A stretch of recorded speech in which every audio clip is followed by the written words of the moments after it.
Okay, welcome back to our second video of our chemistry class. In the first one, we talked about our prefixes and how we're going to use them in chemistry class. We're going to use those for our measurements. Anytime we're then going to trace or track a bit of data, we're going to use our measurements to then be able to use later in calculations. All a measurement is, it's a comparison of an object to a known standard. Basically, how do we know what 1 foot is? Well, we look at a ruler to know what the standard unit of 1 foot is. Same thing for our mass. We look at our scales in order to see the amount of mass we have on that scale. All it is, standard should be an object or natural phenomena of constant value, easy to preserve and reproduce, and practical in size. We use 1 foot because we're not going to use 100 feet because that would just be unreasonable and unrealistic. So for all of these, we're going to look at our different units that we're going to be able to measure this year, that we will be measuring. The first one's going to be our length, and that's going to be used in the SI unit. Our SI unit is just the international system, which is going to be a little bit different than what the United States uses. We're not using feet, we're not using pounds, and we're not using gallons to measure this. We're using length, we're using our meter. For anyone who runs track, you run kilometers, you run the 40-yard you run the 100-meter sprint, the hurdles. So our track and field also uses our SI unit. For mass, it's not going to be a pound, it's going to be a kilogram or a gram. And our SI unit, our standard for this is a kilogram. Notice that our meter doesn't have a prefix, our liter doesn't have a prefix, but our mass, our unit, is a kilogram. Then for our volume, we're going to use liters, not quarts, cups, gallons, or anything like that.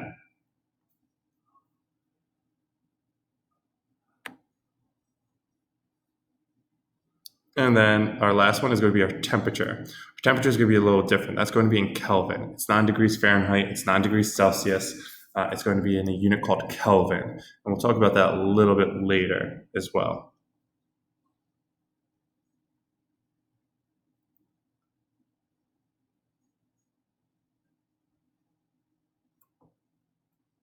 Okay, and I'll come back to because I can't get my pen to work for some reason. Okay, so not in the book, NIB, data and graphing, learning how to graph, how to then actually come up with a good graph and what bits of information you should have on the graph.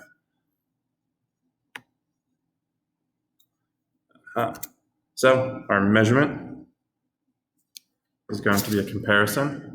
Try writing on this, it's not going to be very good. A comparison of an object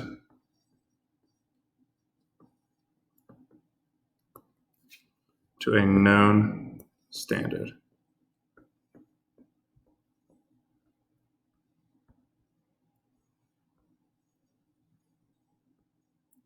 And then our units for this, meter, we saw on the last page, are simple for that.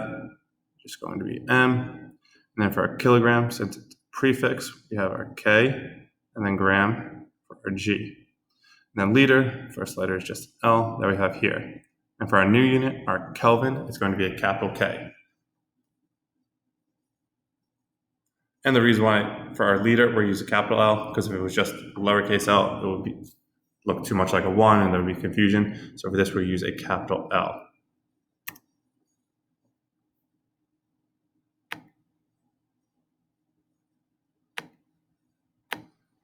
And then over here, I thought that would get rid of it.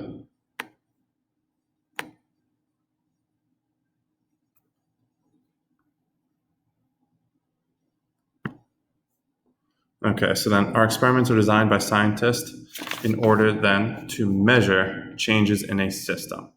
So we're going to be doing this in order to see what changes take place in a reaction, something like pharmaceuticals where they have human trials where they're going to be testing on this as well.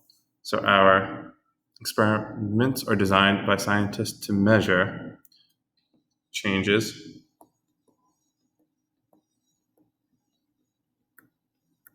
in a system.